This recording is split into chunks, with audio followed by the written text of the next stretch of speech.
Nina, štumfe imaš strmene. 1. april!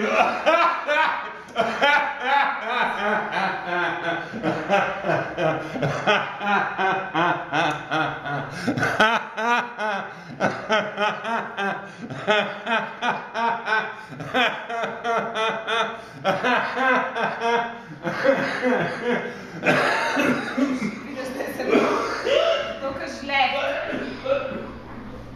Ja.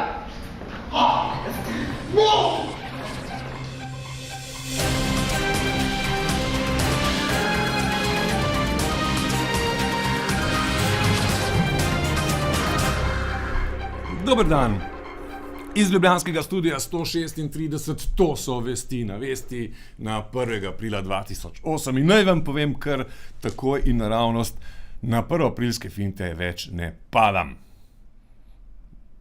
Naši sodelavci so gotovo pripravili kakšno šalo, ziher, ampak jih čakam.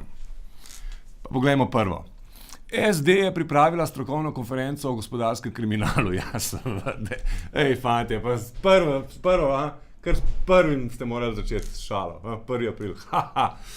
Da razmišljajo o tem, da bi lahko morda uvedli finančno policijo. Dobro. Razpravljavci so ugotavljali, da se Slovenija z odkrivanjem in pregonom tega kriminala ne spopada uspešno. O tem je iz prve roke spregovoril tudi zaradi primera Orion odstavljeni član posebne tožilske skupine Boštjan Penko. Se sem že resen. Dobro.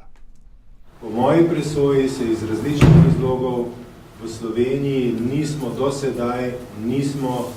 dovolj uspešno ali pa lahko bi uporabil še težjo besedo, da se sploh nismo bili sposobni ustrezno spopasti z gospodarskim kriminalom. Lahko vprašam, zakaj? Seveda, bom prišel do tega. Razlogov za to kasneje nismo slišali. Je pa na posvet prišel tudi nekdanji predsednik Milan Kučan.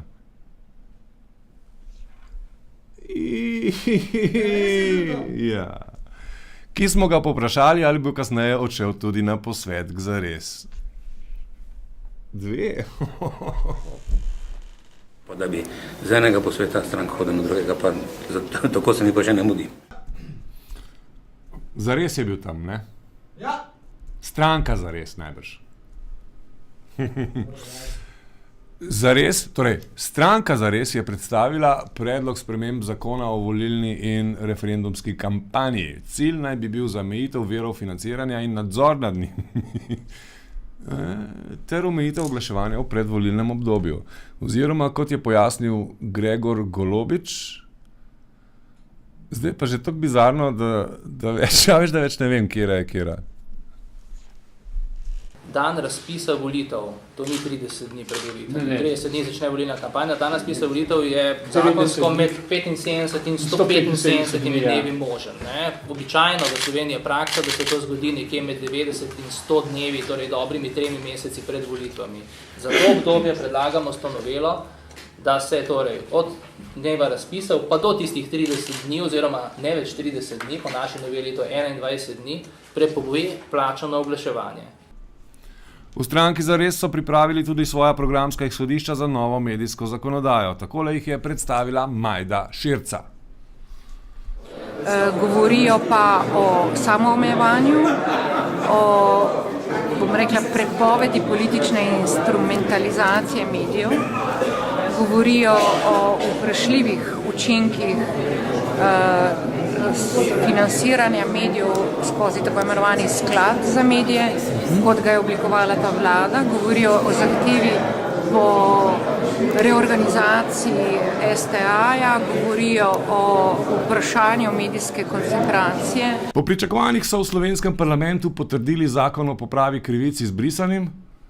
Polemika o višini odškodnine pa najbrž še nekaj časa ne bo pojenjala. Ostro se je odzvala poslanska skupina Lipa, za mnenje pa smo vprašali Sašota Pečeta in nekaj naključnih mimoidočih. Se pa že malo pretiravamo, kaj?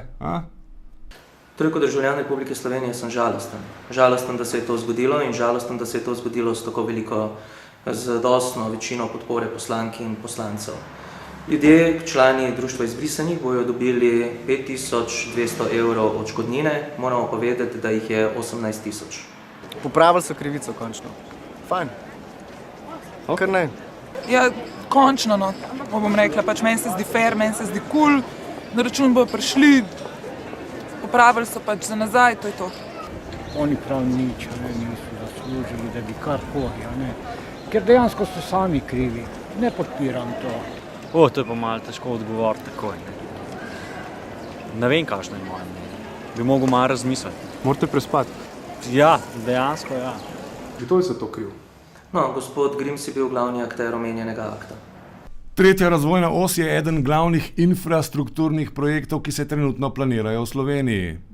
Povezovala naj bi Koroško in avtocestni križ. Ministrstvo za okolje in prostor je jeseni 2007 predstavilo predlog trase, ki pa mu mnogi nasprotujejo. Na terenu ima več zagovornikov tako imenovana vzhodna trasa. Mnenja civilne iniciative in ministrstva so si glede tega diametralno nasprotna. Vrednotenje je bilo izvedeno na podlagi 4 kriterijev: prometnega, ekonomskega, okoljskega in pa prostorsko-razvojnega. In predlagana varianta se je po vseh teh 4 kriterijih izkazala kot najustreznejša. Moti pa nas v poteku te trase, da poteka mimo in preko naselij, fizično deli dolino in prebivalce v njej in da poteka po najkvalitetnejši zemlji. Najkrajša pot med Celjem in Velenjem poteka mimo Arje vasi in tam je zdaj veliko prometa. Sedanja trasa pa pomeni ovinek mimo Celja. Zakaj pa je pomembno povezovati regionalna središča, kot sta Celje in Velenje? Zato, ker so to velika gospodarska in poselitvena središča. Špico imamo, Jonas. A je ostra? Ja, ful je dobra, ti pokažem. Dej. 1. april. Ne, to bo še enkrat sneg. Pa tako sem se pazil. Šport. Končala se je amaterska inline hokejska liga, ki je to sezono potekala v športnem parku Horjul. Finalno tekmo sta odigrali jeseniška ekipa Pumpe in ljubljanske Srake. Dej. To pa že vse zmišljen. Pumpe so si zmagovalno prednost pridobile s prostimi streli. Ajde, dajmo! Kako je povesta vzhičena? Zjebani smo, zjebani. Je? Bomo dobili tekmo danes?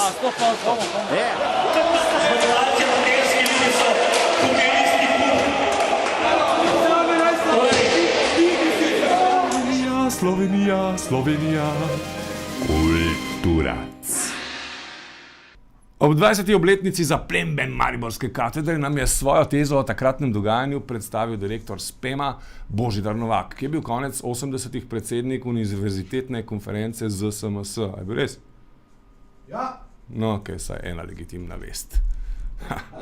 Da je, kaj bom rekel, Milan Bučan kmalu ugotovil, da mu paše, da študentom v slovenskim študentom v Beogradu so, zato ker je homogeniziral slovenski prostor. Ne?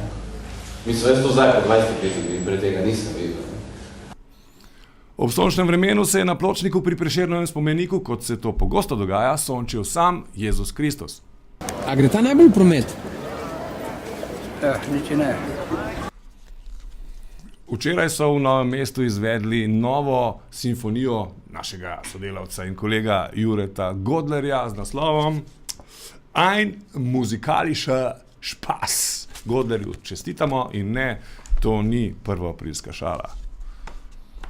Danes pa v Cankarjevem domu zvečer Ein musikalischer Spaß, ja? Resno.